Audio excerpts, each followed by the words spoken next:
Hello मेरे दोस्तों। हाँ, क्वेश्चन नंबर 1 स्टार्ट करते हैं। स्टैंडर्ड रूल की अल्पतमांक होती है। ए में है 1/2 mm, बी में 1/3 mm और सी में 1/4 mm और डी में 1/5 mm। स्टैंडर्ड रूल की अल्पतमांक कितना होता है? 4 ऑप्शन है जिसमें एक सही है। तो option number A correct answer. अगला क्वेश्चन की ओर चलते हैं। अगला क्वेश्चन है शॉप पर कीवेज चाबी घाट की मार्किंग करने के लिए किस रूल का प्रयोग किया जाता है?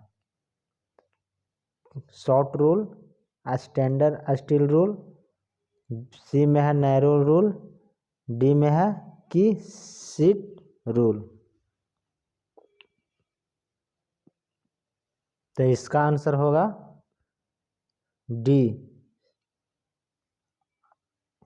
डी की शॉर्ट रूल।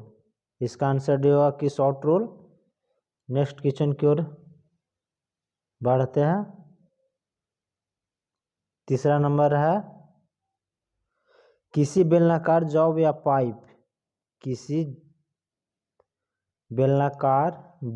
पाइप पर उसके अक्ष के समानांतर रेखाएं खींचने के लिए किस रूल का प्रयोग किया जाता है? डेप्थ रूल, बी में है नैरो रूल, सी में है की सीट रूल और डी में है शॉर्ट रूल। तो इसका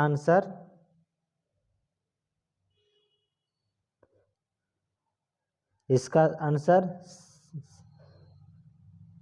सी की शॉर्ट रूल। अगला क्वेश्चन की ओर बढ़ते हैं। क्वेश्चन नंबर 4 किस ब्लाइंड होल आधे सुराख की गहराई चेक करने का माध्यम होता है? ए में है नैरो रूल, दो में है की सीट रूल, सी में है रूल डेप्थ गेज, डी में है श्रिंक रूल। तो आपका ऑप्शन होगा सी रूल डेप्थ गेज। किसी भी जॉब को ब्लाइंड होल यानी आंतरिक गहराई सुराख को मापने के लिए किसॉट रूल का प्रयोग किया जाता है। Option number C. Next question की ओर बढ़ते हैं। क्वेश्चन नंबर 5 श्रिंक रूल का प्रयोग किया जाता है। श्रिंक रूल का प्रयोग किस लिए किया जाता है? पैटर्न मेकर द्वारा कि शीट मेटल सॉफ्ट में, फोर्जिंग सॉफ्ट में, फिटिंग सॉफ्ट में। 4 ऑप्शन दिया है जिसमें एक सही है, बता सकते हैं। ऑप्शन नंबर ए की सॉफ्ट पैटर्न मेकर द्वारा श्रिंक रूल का प्रयोग किया जाता है। किसके द्वारा? तो पैटर्न मेकर के द्वारा। नेक्स्ट क्वेश्चन की ओर बढ़ते हैं। ढलवा लोहा का श्रिंकेज होता है, कितना होता है? 1/50 mm, बी में है 1/100 mm, सी में है 1/1000 mm। उपयुक्त में से कोई नहीं, नन ऑफ दीज। तो इसका आंसर होगा सी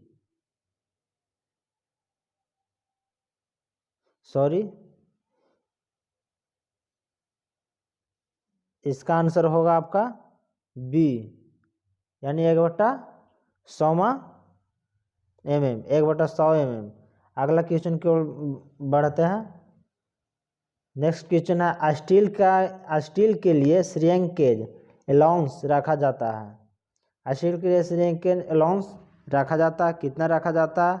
ए में है 1 mm, बटा 100 mm, बी में है 1 mm या 100 mm, सी में है 1.6 mm या 100 mm, डी में है 1.5 mm या 100 mm। तो इसका राइट आंसर है बी 1.1 mm और 100 mm रखा जाता है। नेक्स्ट की ओर बढ़ते हैं। एल्युमिनियम के लिए श्रिंकेज अलाउंस रखा जाता है। कितना रखा जाता है? 1 mm से 100 mm तक, 2.1 mm से 100 mm तक, और अगला है 1.6 mm से 100 mm तक, 2 mm से 100 mm तक। फिर से क्वेश्चन देख लीजिए। एल्युमिनियम के लिए श्रिंकेज अलाउंस रखा जाता है 1 mm से 100 mm तक, 2.1 mm से 100 mm तक, 1.6 mm से 100 mm तक, और 2 mm से 100 mm तक। तो इसका आंसर हो जाएगा C, option number C. Next question की ओर बढ़ते हैं। अभियांत्रिक गुनिया का साइज लिया जाता है। अभियांत्रिक गुनिया इसका बोलते हैं ट्राई स्क्वायर, हिंदी में बोलते हैं गुनिया और इंग्लिश में बोलते हैं ट्राई स्क्वायर। ट्राई स्क्वायर का साइज लिया जाता है, कहाँ से साइज लिया जाता है? ब्लेड की कुल मोटाई से, स्टॉक की लंबाई से, और स्टॉक के अंदरूनी सिरे से ब्लेड के आंतरिक सिरे तक, स्टॉक की बाहरी सिरे से ब्लेड के आंतरिक सिरे तक। तो इसका साइज लिया जाता है ऑप्शन नंबर सी, स्टॉक के अंदरूनी सिरे से ब्लेड के आंतरिक सिरे तक। Option number C correct answer. Next question की ओर बढ़ते हैं। क्वेश्चन नंबर 10, सॉरी क्वेश्चन तो छुप गया है। क्वेश्चन नंबर 10, ट्राई स्क्वायर इसका गुनिया बोला जाता है, इसका इंग्लिश में ट्राई स्क्वायर बोला जाता है। ट्राई स्क्वायर के स्टॉक के अंदरूनी सिरे पर एक अंडर कट लगा होता है, जिसका उद्देश्य क्या है? एक ट्राई स्क्वायर होता है इस प्रकार के, इसका अंदर थोड़ा सा अंदर कट लगा होता है, इसी को बोल रहा है अंदर कट लगा। इसका उद्देश्य क्या है? इसका उद्देश्य क्या है? इसका उद्देश्य क्या है? तो ए में है ट्राई स्क्वायर का साइज चेक करने के लिए, बी में है ट्राई स्क्वायर का सुंदरता बढ़ाने के लिए, सी में है वर्ण को स्थान देने के लिए, और डी में है ब्लेड और स्टॉक के मध्य कोण को समायोजन करने के लिए। तो आपका ऑप्शन होगा ऑप्शन नंबर सी, वर्ण को स्थान देने के लिए इसका प्रयोग किया जाता है। तो नेक्स्ट क्वेश्चन को बढ़ते हैं। अगला क्वेश्चन है स्प्रिंग ज्वाइंट कैलिपर की दोनों टांग लेग उसको बोलते हैं टांगों का जोड़ होता है। कैसा होता है? स्प्रिंग बर्नियर कैलिपर एक ऐसा होता है, एक ऐसा यहाँ से स्प्रिंग लगा होता है, ये भाग पर रिवेट रहता है। इसका बोल रहा है कैलिपर को दोनों टांग को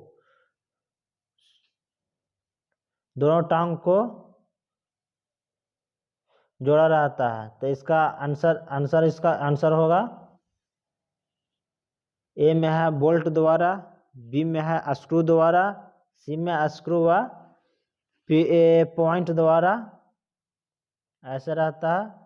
इसको जोड़ा स्प्रिंग या पॉइंट द्वारा, फिर इसका रिवेट द्वारा। तो ऑप्शन नंबर सी होता है, ऑप्शन नंबर सी स्प्रिंग और रिवेट द्वारा। ये रहता है स्प्रिंग रहता है, यहाँ पर एक रिवेट मारा हुआ रहता है, उसी द्वारा इसका लेग दोनों टांग जोड़ा हुआ रहता है। ऑप्शन नंबर सी हो जाएगा स्प्रिंग और पॉइंट द्वारा। अगला क्वेश्चन और चलते हैं।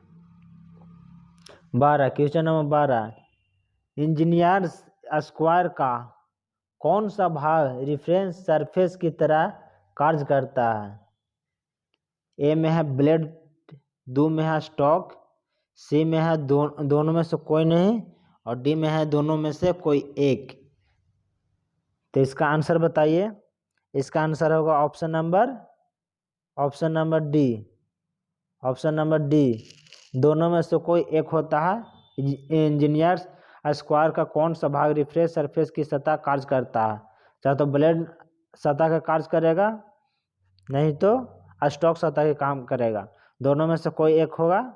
ऐसे दोनों काम करता है, लेकिन दोनों में से एक ही काम करेगा, दोनों काम नहीं करेगा। अगला क्वेश्चन है, सॉलिड ट्राई स्क्वायर का ब्लेड स्टॉक के साथ जुड़ा होता है। सॉलिड ट्राई स्क्वायर का ब्लेड स्टॉक के साथ जुड़ा होता है।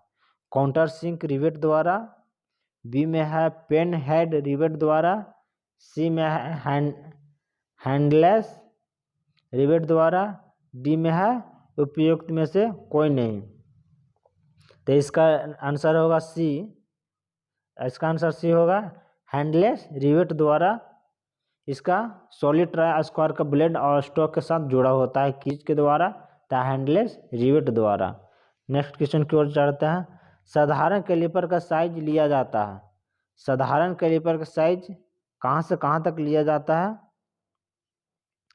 इनके टांगों की लंबाई से, कुल लंबाई से, सी में रिवेट कील के सेंटर से वर्किंग पॉइंट तक, डी में है उपयुक्त में से कोई नहीं। तो इसका ऑप्शन रहेगा सी, रिवेट कील पॉइंट सेंटर तक के द्वारा लिया जाता है। मान लिया जाए कि साधारण कैलिपर एक कैलिपर है, इसका कैलिपर है, इसका यहाँ से पॉइंट से कील के सेंटर पॉइंट से यहाँ तक के लिया जाता है। चलिए अगला क्वेश्चन की ओर चलते हैं। 15 क्वेश्चन नंबर 15, 10,000 माइक्रोन किसके बराबर होता है? 0.1 mm के बाद 0.1 mm, बी में है 1 mm, सी में है 10 mm, डी में है 100 mm।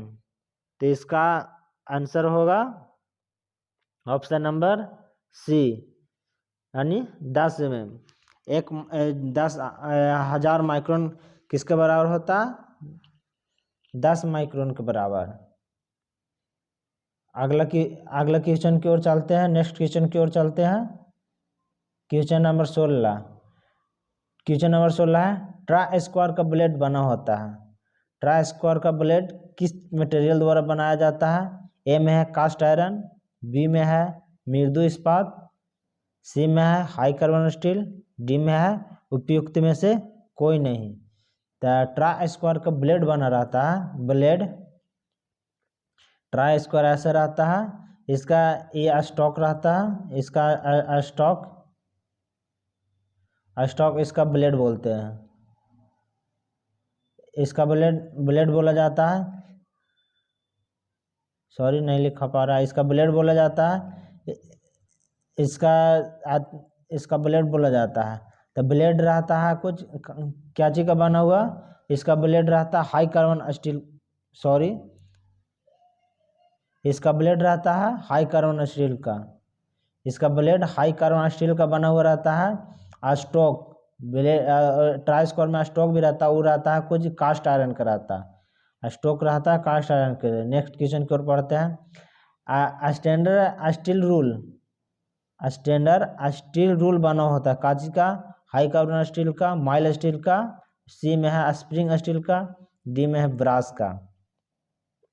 तो स्टैंडर्ड स्टील रूल बना होता है, जो इंच जो नापते हैं वो स्टील रूल वो बना होता है, इसका स्प्रिंग स्टील का बना रहता है। Option number C, spring steel का बना रहता है।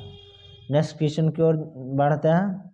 18 number question number 18, centre head का प्रयोग किया जाता है। सेंटर हेड का प्रयोग किस लिए किया जाता है? लाइन खींचने के लिए, गोल जॉब का केंद्र ज्ञात करने के लिए, उपयुक्त में से दोनों कार्य के लिए, या किसी कार्य के लिए नहीं। तो 18 का हो जाएगा आपका क्वेश्चन नंबर 18 को कौन सा आंसर होगा? सेंटर हेड का प्रयोग किस लिए किया जाता है? एक बार पुनः क्वेश्चन को दोहरा देते हैं। सेंटर हेड का प्रयोग किया जाता है लाइन खींचने के लिए, गोल जॉब का केंद्र ज्ञात करने के लिए, उपयुक्त में से दोनों कार्य के लिए, उपयुक्त में से किसी कार्य के लिए नहीं किया जाता है। तो इसका ऑप्शन हो जाएगा C, sorry option number B, option number B, गोल जॉब को केंद्र ज्ञात करने, सेंटर हेड का प्रयोग गोल जॉब को केंद्र ज्ञात करने के लिए किया जाता है। क्वेश्चन नंबर 19, क्वेश्चन इनमें से सीट रूल कार्य के लिए कौन सा औजार प्रयोग किया जाता है? सीट रूल कार्य के लिए कौन सा प्रयोग किया जाता है? Try square, L square, short rule, narrow rule. इसका आंसर होगा D, option number D, narrow rule का प्रयोग किया जाता है। इनमें से मेटल कार्य के लिए किन औजार का प्रयोग किया जाता है? तो नैरो रूल के द्वारा प्रयोग किया जाता है। आखिरी क्वेश्चन नंबर 20, निम्न में से कौन सा अप्रत्यक्ष मापी औजार नहीं है? कौन से इसमें औजार है जो अप्रत्यक्ष रूप से माप नहीं करता, सिर्फ प्रत्यक्ष रूप से माप करता है? Telescope gauge, outside clipper, inside clipper, hook rule. तो ये अप्रत्यक्ष मापी नहीं है, हुक रूल। हुक रूल से प्रत्यक्ष माप करता है, तो ऑप्शन नंबर डी हो जाएगा, डी। ये अप्रत्यक्ष रूप से माप करता है, बाकी टेलीस्कोप अप्रत्यक्ष रूप से मापता है, और आउटसाइड क्लिपर यह अप्रत्यक्ष रूप से मापता है, फिर इनसाइड क्लिपर यह अप्रत्यक्ष रूप से माप करता है। आज के लिए इतना ही क्वेश्चन रखा जाता है। अगला क्वेश्चन नेक्स्ट टाइम करेंगे। इतना ही के लिए धन्यवाद। जय हिंद, जय भारत।